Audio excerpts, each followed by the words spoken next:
Magandang araw po sa lahat ng mga treasure hunter, gold finder, o yung naghahanap ng gold. Meron po tayong panibagong video patungkol po kung paano hanapin yung gold sa pamamagitan po ng isang apps po mga ka-treasure ay pwede niyo pong gamitin ito upang hanapin yung gold mga ka-TH. Kung mapapansin po ninyo, yung gumagalaw yan, parang tumatakbo na color yellow. Yan po yung survey po ng ng isang apps. Hinahanap niya yung puwedeng may ginto o puwedeng may gold at hinahanap niya rin yung prospect na gold mga ka-updates. Kung mapapansin po ninyo may lumabas na dilaw. Wala pa pong percentage yung nakita ninyo, wala pa po siyang percentage. Ay papakita ko mamaya. Wala pa siyang percentage kasi nga po, unang araw pa lang siya sa ating pagsusurvey. Lalabas po yan kapag umabot na po siya ng 24 hours or 10 araw. Yan, katulad niyan. Wala pa po siyang percentage. Yun pinakita ko, kaso lang masyadong mabilis yung galaw niya. Yan po. Wala siyang percentage, ang tatlo. Ang gagawin niyo lang mga ka-treasure hunter ay balikan ninyo pagkabukas katulad ng ginawa ko ngayon. Yan po. Balikan lang niyo pagkabukas, tingnan niyo uli kung ilan na bang porsyento ang lumabas. Katulad nito ngayon, kung mapapansin nyo yan ho yung survey natin kahapon, yung pula. Tapos nang pinindot ko yung gold, may percentage na po siyang binigay. Meaning, yung binigay niya ay nagpapahiwatig o parang sinasabi niya na dito banda ay mayroon pong 357, 448 percentage or 182. Ang pinaka-accurate po niya mga katiis ay kung aabot po siya ng 500%. Pero yang mga ganyan, yung nasa 484, posible po na may nakita siyang gold dyan, banda. At posible po na yung area na yan ay positive.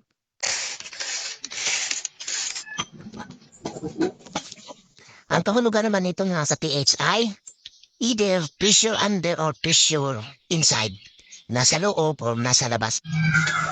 Magandang araw po mga ka-PH sa araw na ito.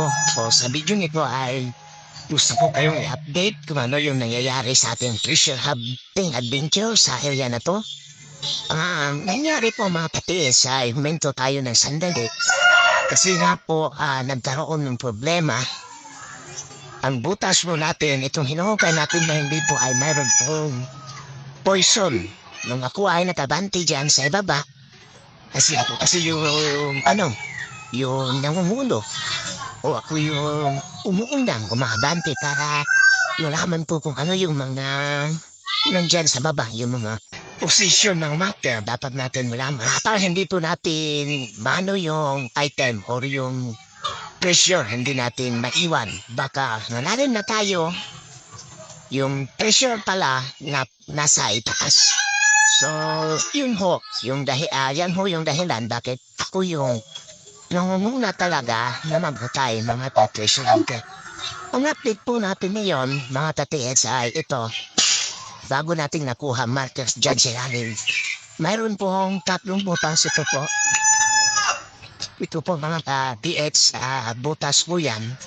Na-discover natin yan sa ilalim. Ito, may butas.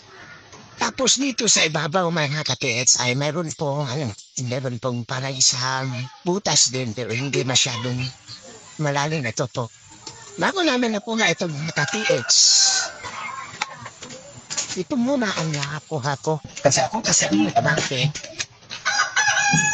Ito muna ang nakuha ko mga ka-treasure hunter ito.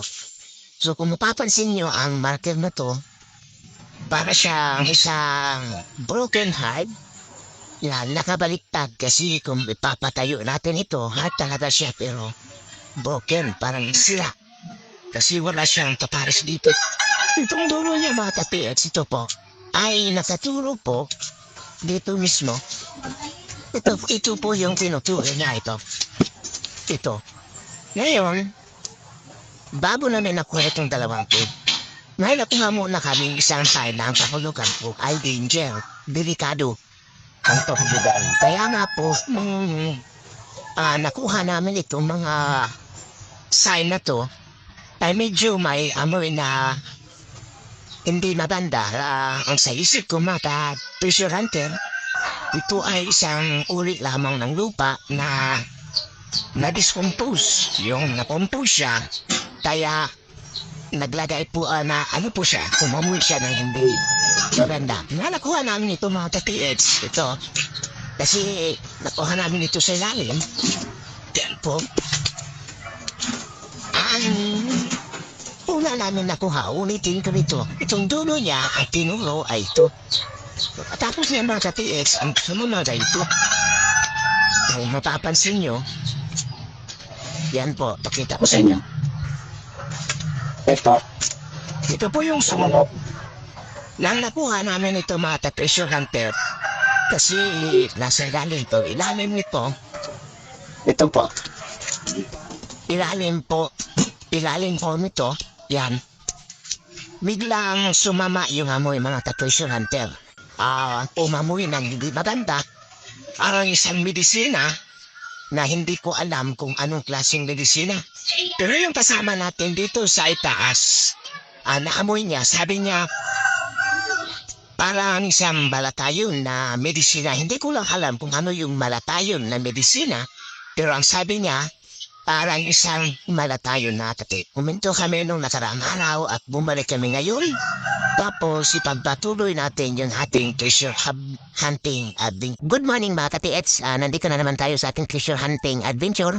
At tayo po ay nagpatuloy sa ating paghuhukay. At meron po tayong panibagong update mga ka-treasure hunted. Natapos namin nakuha yung malapad na bato. Nagpatuloy kami pa ibaba kasi ang kahulugan kasi nung malapad na bato ay the last po ang huling depensa nila po mga ka-TX. Ngayon nagpatuloy tayo sa paghuhukay.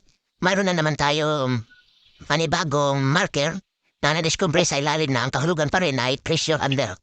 Ito po mga ka-treasure ito. Ito may butas sa gilid yan po. At kung mapapansin nyo, dito kinaping po nila ponte para maging formang hayop po. Ewan ko lang po anong hayop to. Pero ganun po ang kanyang forma. At hindi lang po yan mga ka-treasure kasi marami po tayong nakikita mga marker dito sa ilalim sa tulad nito. Ito po. Yan, kung mapapansin niyo po, pabilog to, ito, bilog siya. Tapos ito siya, parang, ano po, nakalitaw, ito po. Bilog siya mga ka-treasure hunter. Ang kahulugan naman yan, like treasure hunter pa rin mga ka-treasure. Yan po, kung makikita niyo ito sa personal, ano po, mapapansin niyo talaga pero medyo kasi ito. At ang kanyang lalim po, itong pabilog niya ay nasa mahigit 2 pulgada po. Yan po, 2 inches. Pagkatapos, ito naman, nakuha din natin sa ilalim. Kung mapapansin nyo, ito, nakano po siya, kinating, or parang pinutol. Yan po. Mga ka-treasure at ito rin ay nakuha natin sa ilalim. Yan. Yan po. Mga ka-treasure. Itong isa mga ka-PX. Then, itong isa rin, nakuha din natin ito sa ilalim. Yan. Pero putol po ito. Yung kalahati niya, hindi pa namin nakuha. Yung kalahati po nito, hindi pa namin nakuha. Pero nasa ilalim dito mga ka-treasure. Ito naman, mga ka-TX, isang putol pa rin na bato. Yan po. Yung partner niya, yung kasama niya, o yung kaputol niya, ay hindi pa rin natin nakuha. Hindi pa namin alam kung saan namin posibleng makikita. Nasa ilalim ba or baka nandito sa taas o dito sa area na to, sa lupa na to. Ito po yung mga patunay mga ka-treasure na positive yung area. Kasi yung mga putol na bato ay nakuha natin sa ilalim. At ito naman mga ka-TX, ito, nakuha din natin yan sa ilalim. At ito rin, nakuha natin ito sa ilalim na mayroon pong butas dito sa, sa gitna. Yan po, may butas po yan. At ito naman, mga katiits, nakuha rin natin yan sa ilalim. Yan po, pero kung mapapansin nyo, iba yung kanyang mga hugis. Inano talaga mga katiits, sinadya, yan. Sinadya siyang parang kinapin. Sure. So yan po yung mga update natin ngayon sa ating Treasure Hunting Adventure. At alam po namin na malapit na po tayo sa item, mga ka-treasure hunter. Marami pa pong mga material dito na nasa makapile